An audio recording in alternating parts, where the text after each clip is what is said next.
দেব কি একজন মেগাস্টার নাকি শুধু সুপারস্টার? দেখুন, গতকাল মুক্তি পেয়েছে দেবের বহু প্রতীক্ষিত ছবি রঘু ডাকাতের টিজার। আর এই টিজারেই দেবের টাইটেল কার্ডে জলজল করছে একটা নতুন শব্দ, মেগাস্টার।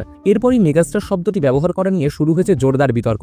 অনেকেই প্রশ্ন তুলছেন, দেব কি সত্যি মেগাস্টার উপাধির যোগ্য নাকি শুধু সুপারস্টার? আবার ওপার বাংলা থেকে কেউ কেউ বলছেন দেব শাকিব খানের থেকে ইন্সপায়ার্ড হয়ে এই টাইটেল ব্যবহার করেছেন। তো প্রথমে দেখি মেগাস্টার বা সুপারস্টার কাকে বলে, বা একজন সুপারস্টার আর একজন মেগাস্টারের মধ্যে আসলে পার্থক্য কোথায়।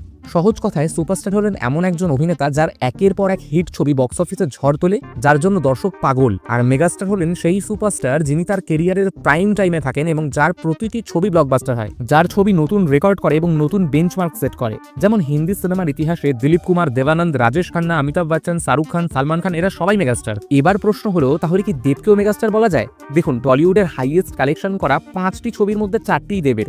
5 কোটি, 10 কোটি, এমনকি 20 কোটি গ্রসার ছবিও তার নামে রেকর্ড রয়েছে। যখন বাংলা ছবির ব্যবসা আগের মতো হচ্ছে না, তখন ওদের পরপর ব্লকবাস্টার ও সুপারহিট ছবি উপহার দিচ্ছে। তার রিসেন্ট ছবিগুলো অল টাইম ব্লকবাস্টার এবং সুপারহিট, যেখানে কোনো ফ্লপ বা ডিজাস্টার নেই। 2008 থেকে 10-11 সাল তার কন্টিনিউয়াস বক্স অফিস সাকসেসের কথা আমরা সবাই জানি। দেবের এই ধারাবাহিক ক্রেজ এবং বক্স অফিস সাফল্যই তাকে মেগাস্টার উপাধির যোগ্য করে তোলে, এবং দেবকে আরো আগেই মেগাস্টার টাইটেল দেওয়া উচিত ছিল। এবার আসি, ওপার বাংলায় যে মানুষগুলো বলছেন যে দেব নাকি সাকিব খানের থেকে ইন্সপায়ার্ড হয়ে এই মেগাস্টার টাইটেল ইউজ করেছেন, এই কথাটাই কোনো সেন্স নেই ভাই, একদমই যুক্তিযুক্ত নয় এই কথাটি। কারণ Shakib Khan megastar title use করা প্রথম ব্যক্তি নয় যে তাকে দেখেই সবাই ইন্সপায়ার্ড হবে। ইন্ডিয়ান সিনেমাতে 1987 সালে মামুটির জন্য প্রথম ইউজ হয় এই টাইটেল, দুবাইয়ের একটি প্রেস কনফারেন্সে, এবং এর পরবর্তীকালে অনেক স্টারকে এই টাইটেল দিয়ে সম্মানিত করা হয়। আর পৃথিবীতে সবাই সবাইকে দেখেই কিছু শিখছে, কিছু করছে, তাতে কারোর ক্রেডিবিলিটি কমে যায় না। 2025 সালে দাঁড়িয়ে এরকম চিন্তাভাবনা খুবই চিপ লাগে ভাই। আর সুপারস্টার বা মেগাস্টারের উপাধিগুলো অভিনেতার বক্স অফিস সাফল্য এবং তার ক্রেজের উপর ভিত্তি করে দেওয়া হয়। দেবের ক্ষেত্রে তার ক্রেজ এবং বক্স অফিসের সংখ্যাই তার মেগাস্টার উপাধিকে সমর্থন করে, এটা আমরা সবাই জানি। তাই